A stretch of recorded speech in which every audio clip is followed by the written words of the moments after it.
একটা সময় ছিল চাকরি মানে নিরাপত্তা, সম্মান আর স্বপ্ন পূরণের আশা। কিন্তু আজ চাকরি খোঁজা মানেই অনিশ্চয়তা, হতাশা আর এক অজানা ভয়।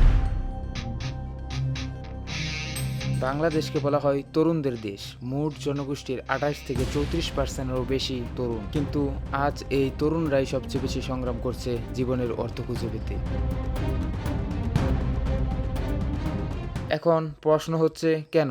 কারণ আমরা শুধু পড়াশোনা করছি কিন্তু শিখছি না কিভাবে টিকে থাকতে হয়। প্রতিদিন হাজার হাজার তরুণ তরুণী তাদের সিভি চাকরির প্রত্যাশায় বিভিন্ন প্রতিষ্ঠানে জমা দেয়। প্রতিদিন হাজারো ইমেল ফিরে আসে, ধন্যবাদ, আমরা পরে জানাবো। ক্লান্তি চোখে তাদের মনে একটাই প্রশ্ন, আমার দুষ্টা কোথায়? Statistically graduate unemployment is rising every single year. একটা ডিগ্রি এখন আর ভবিষ্যতের নিশ্চয়তা দেয় না। একটা চাকরি হাজার হাজার আবেদন, যোগ্যতা আছে অনেকের কিন্তু সুযোগ খুব কম মানুষের কাছে। এই গোটা প্রজন্মের সবচেয়ে বড় ভয় এখন একটা প্রশ্নে বন্দী, আমি কি কখনো নিজের পায়ে দাঁড়াতে পারবো?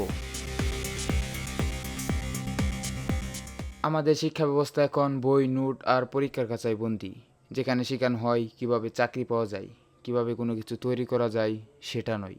We are train to follow, not to create. We are told to fit in, not to stand out.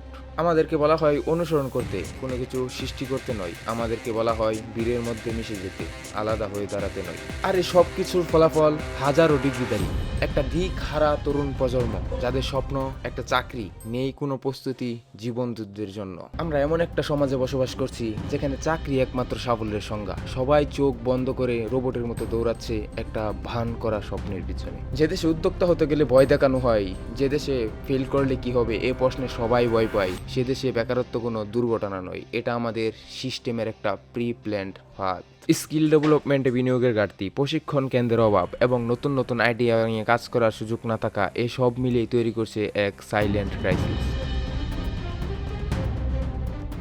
বেকারত্ব শুধু অর্থনৈতিক সমস্যা নয়, এটা একটা মানসিক মহামারী। এক সময় যে ছেলে বন্ধুদের সঙ্গে হাসতো, আজ সে একা, লজ্জায়, ভয় আর আত্মবিশ্বাসের অভাবে ভুগছে। সময় আসবে সবাই বলে, কিন্তু কবে আসবে সেই সময় যখন স্বপ্নগুলো ভিতর থেকে মরে যাবে? একটা কথা মনে রেখো, it's not about what degree you have, it's about what you can do with it. কারণ ভবিষ্যৎ হাতে তৈরি হয় না, ভবিষ্যৎ তৈরি হয় মাথায়। যে চিন্তা বদলায় তার জীবন বদলে যায়। We don't need more degrees, we need direction. We need skill, not just syllabus. We need creators, not job seekers.